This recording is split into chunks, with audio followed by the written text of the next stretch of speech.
Realme GT7 Pro মাত্র ৬৫,০০০ টাকায় বাংলাদেশের বাজারে লঞ্চ করলো একটি স্মার্টফোন। তো আজকের এই ভিডিওতে আমরা কথা বলবো যে এই ফোনটি কি অফার করছে তা নিয়ে। তো আমরা সাধারণত 10 থেকে 15 এবং 20,000 টাকার বাজেটের মধ্যে যে সকল ফোন রিভিউ করে থাকি, বা আপনারা যারা রিভিউ দেখেন তারা 10 থেকে 15-20,000 টাকার মধ্যে যেসব ফোনের রিভিউ দেখেন সেসব ফোনের পারফরমেন্স এবং কি ব্যবহার করা হয়েছে, ক্যামেরা, তাছাড়া এর হার্ডওয়্যারে যেসব সিস্টেম ব্যবহার করা হয়ে থাকে, তার চেয়ে 65,000 টাকার বাজেটের ফোনে অবশ্যই বেশ কিছু ভালো পারফরমেন্স অথবা হার্ডওয়্যার দিক দিয়ে উন্নত থাকবে, এটা স্বাভাবিক। তো আমরা যখন একটা 65,000 টাকার বাজেটের ফোনের রিভিউ দেখতে আসি, তখন এর পারফরমেন্সের কথা অথবা ক্যামেরা সেট আপ আর হচ্ছে এর সফটওয়্যার অপটিমাইজেশনের কথা শুনলে আমরা অবশ্যই চমকে যাই, এত কিছু অফার করছে, তো বাজেট বিবেচনা করতে হবে অবশ্যই। যদিও রিয়েলমি GT7 Pro 65,000 টাকা বাজেটের মধ্যে ঠিকঠাকই আছে, এর মানে কিছু জায়গায় এই বাজেট রেঞ্জের চেয়ে কিছু জায়গায় এই ফোনটি এগিয়েও আছে, তা নিয়ে বিস্তারিত এই ভিডিওতে আলোচনা করা হবে। So stay tune. তো শুরুতে কথা বলা যাক এর বডি ফ্রেম হচ্ছে মেটাল হলে গুড লুকিং, খুবই সুন্দর দেখতে স্মার্টফোনটি। ব্যাকগ্রাউন্ডে একটি ক্যামেরা মডিউল ব্যবহার করা হয়েছে যা দেখতে খুবই সুন্দর লাগে।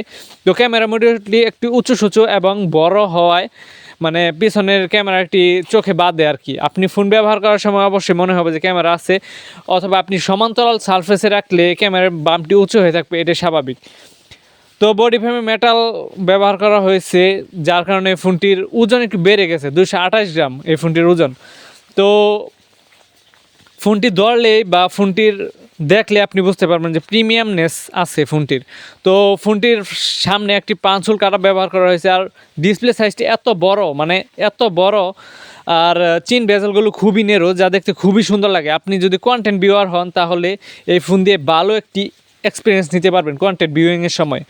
আর ফোনটিতে স্টেরিও স্পিকার থাকার ফলে, মানে দুইটি স্পিকার থাকার ফলে আপনার মানে কন্টেন্ট ভিউইংয়ের সময় ভালো একটি সাউন্ড পাবেন আশা করি। ফোনটিতে প্রয়োজনীয় পোর্টস অ্যান্ড বাটন সব কিছুই আছে, কিন্তু নেই একটি হেডফোন জ্যাক, মানে হেডফোন জ্যাকের পোর্ট নেই।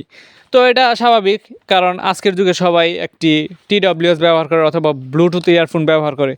তো ফোনটির ডিসপ্লে নিয়ে কথা বলা যাক। ফোনটিতে ব্যবহার করা হয়েছে 6.7 ইঞ্চের একটি LTP OLED প্যানেল, যাতে 1 বিলিয়ন কালার সাপোর্ট করবে, এবং এটি একটি 120 হার্জের রিফ্রেশ রেট রয়েছে এতে, এবং এর ডিসপ্লে PPI ব্রাইটনেস হচ্ছে 450 নিটস। এর অর্থ হচ্ছে যে আপনি মানে এই ডিসপ্লেতে ওয়ার্ড মানে শব্দগুলো লেখা পড়ার সময় ভালো একটি ব্রাইটনেস পাবেন লেখার উপর। আর ফোনটিতে HDR10+ সাপোর্টেড রয়েছে ডলবি ভিশন 2000 নিটস পর্যন্ত, এবং ডিসপ্লে পিক ব্রাইটনেস হচ্ছে 6000 নিটস, মানে ডিরেক্ট সানলাইটে মানে আপনি খুব ভালোভাবে দেখতে পারবেন। 6000 নিটস পিক ব্রাইটনেসের ডিসপ্লে আজ পর্যন্ত আপনারা পেয়েছেন কিনা অ্যামোলেডের বা OLED প্যানেল, তা আমি জানি না, আমি পাইনি। যদি পেয়ে থাকেন অবশ্যই একটি কমেন্ট বক্সে জানিয়ে দিতে ভুলবেন না। আর ফোনটিতে কিন্তু আন্ডার ডিসপ্লে ফিঙ্গারপ্রিন্ট ব্যবহার করা হয়েছে, যা যথেষ্ট ঠিকঠাকই আছে ফোনের সাইজ অনুযায়ী। আর ফোনটিতে কিন্তু IP68 এবং 69K এর সার্টিফিকেশন রয়েছে, মানে আপনি ফোনটি পানির 2 মিটার গভীরে 30 মিনিটের জন্য চুবিয়ে রাখতে পারবেন, তাতে পানি ঢুকবে না। যদিও কেউ ইচ্ছা করে আপনার ফোন পানিতে ফেলে দিবেন না, পানিতে চুবিয়ে রাখবেন না, তারপরেও কোম্পানি দাবি করছে যে পানির 2 মিটার গভীরে 30 মিনিটের জন্য রাখলেও পানি ঢুকবে না, তা অবশ্যই একটি ভালো বিষয়। আর ফোনটির প্রসেসর সেকশনে কিন্তু ব্যবহার করা হয়েছে কোয়ালকমের স্ন্যাপড্রাগন 8 Elite 3 nanometer একটি প্রসেসর, যা খুবই শক্তিশালী। আর ফোনটি কিন্তু আসছে Android 15-এ, লেটেস্ট অ্যান্ড্রয়েড সিস্টেম।